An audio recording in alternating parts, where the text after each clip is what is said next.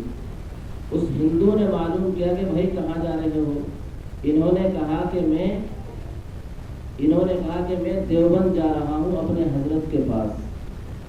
تو اس غیر مسلم نے کہا کہ میں بھی تمہارے حضرت کے پاس جانا چاہتا ہوں، مجھے بھی ساتھ لے چلو۔ اس نے کیا کہا؟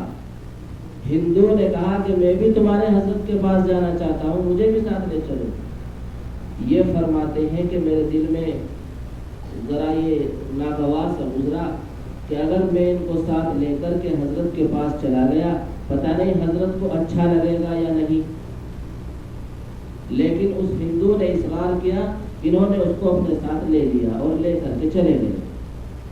حضرت شیخ الہند رحمۃ اللہ علیہ کے یہاں پہنچے، انہوں نے دونوں کی بہترین مہمان نوازی کی، کھلایا پلایا۔ رات کا وقت ہو گیا، سو گئے، رات کا وقت ہو گیا، سب سو گئے۔ تو وہ جو لے کر کے آئے تھے وہ فرماتے ہیں کہ جب ہم سو گئے، رات میں میری آنکھ کھلی، میں نے دیکھا کہ جس غیر مسلم کو میں لے کر کے آیا تھا وہ لیٹا ہوا تھا اور حضرت شیخ الہند رحمۃ اللہ علیہ اس کے پیر دبا رہے تھے۔ حضرت شیخ الہند رحمۃ اللہ علیہ اس کے پیر دبا رہے تھے۔ اللہ اکبر!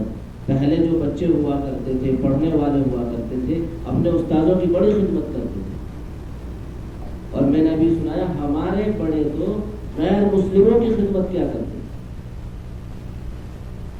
ایک واقعہ اور لکھا ہے، حضرت مفتی شفیع صاحب رحمۃ اللہ علیہ، اللہ نے بڑا علم ان کو عطا کیا، مفتی اعظم بنے، بہت بڑے مفتی بنے۔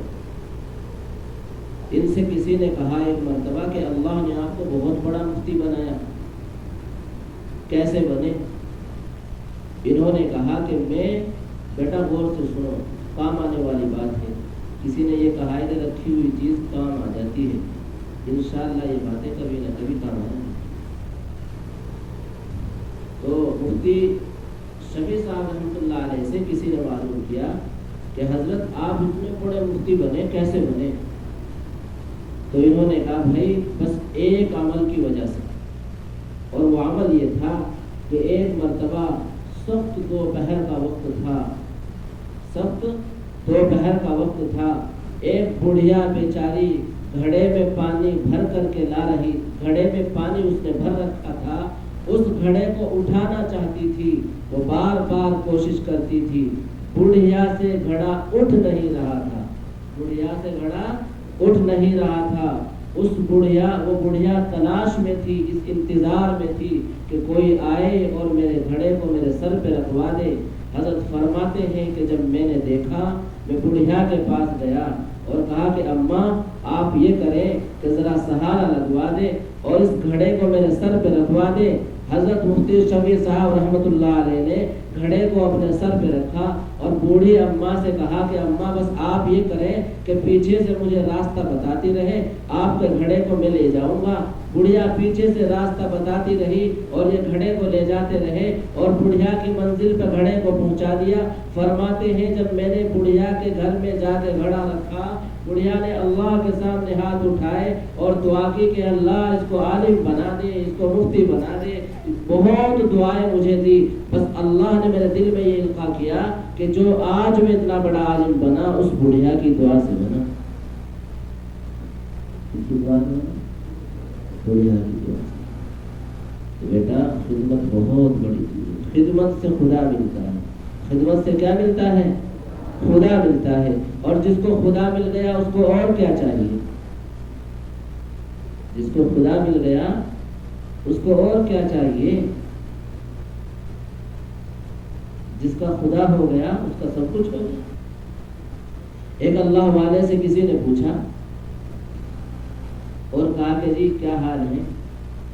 کہا موج آ رہی ہے اور دنیا کا سارا نظام میری مرضی پہ چل رہا ہے، دنیا کا سارا نظام میری مرضی پہ چل رہا ہے۔ کہنے والے نے کہا پھٹے پرانے کپڑے ہیں، حالت تمہاری بھکمگوں کی طرف بھیکاری کی ہے اور تمہاری مرضی پہ سارا دنیا کا نظام چل رہا ہے؟ کہا جی میری مرضی پہ ساری دنیا کا نظام چل رہا ہے۔ پوچھا کیسے؟ کہا اس طرح کہ میں نے اپنی مرضی کو اللہ کی مرضی میں فنا کر دیا، میں نے اپنی مرضی کو اللہ کی مرضی میں فنا کر دیا، اور سارے دنیا کا نظام چل رہا ہے کس کی مرضی پہ؟ اللہ کی مرضی پہ، اور جو اللہ کی مرضی وہ میری مرضی، لہذا ساری دنیا کا نظام میری مرضی پہ چل رہا ہے۔ تو میں نے بتلایا تھا کہ جس کا اللہ ہو گیا اس کا سب کچھ ہو گیا۔ تو بتاؤ خدمت کرو گے بڑوں کی؟ ہاں، ماں باپ کی خدمت کون کون؟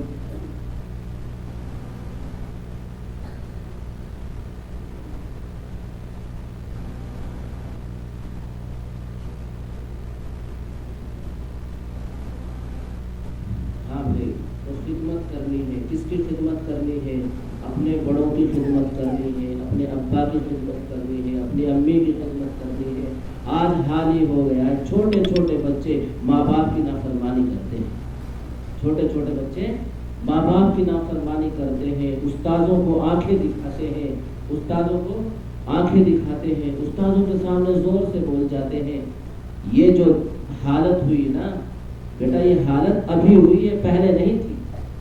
یہ حالت پہلے نہیں تھی۔ پہلے کے جو بچے ہوا کرتے تھے وہ اپنے استادوں کا بہت ادب کیا کرتے تھے، اپنی ماں کا، اپنے باپ کا، اپنے استاد کا احترام کیا کرتے تھے۔ ہمارے جو ماں باپ ہیں اللہ تبارک و تعالیٰ کی بہت بڑی نعمت ہے، اللہ کی بہت بڑی نعمت ہے۔ اچھا یہ بتاؤ اللہ کو راضی کون کرنا چاہتا ہے؟ ہاں ہاتھ نیچے کر لو۔ اللہ کے نبی فرماتے ہیں رضا رب تبارک و تعالی فی رضا الوالدین، جو اللہ کو راضی کرنا چاہتا ہے، جو اللہ کو راضی کرنا چاہتا ہے وہ اپنے والدین کو راضی کرتا ہے۔ اللہ کی رضا والدین کی رضا میں ہے۔ اللہ کے نبی فرماتے ہیں من سرہ ان یمد لہ فی رزقہ ویزاد لہ فی عمرہ فلیبر والدیہ ولیصل رحمہ، کہ جو بندہ یہ چاہے کہ اس کی عمر بڑھ جائے، اس کی عمر بڑھ جائے، اس کے کاروبار میں ترقی ہو جائے، تو اس کو چاہیے کہ اپنے والدین کے ساتھ اچھا سلوک کرے، اپنے والدین کے ساتھ اچھا سلوک کرے، اپنے رشتہ داروں کے ساتھ اچھا سلوک کرے۔ اللہ کے نبی فرماتے ہیں کہ جو بچہ، جو شخص اپنی ماں کی طرف ایک مرتبہ پیار کی نظر سے دیکھتا ہے، اللہ اس کو ایک حج کا ثواب عطا کرتے ہیں۔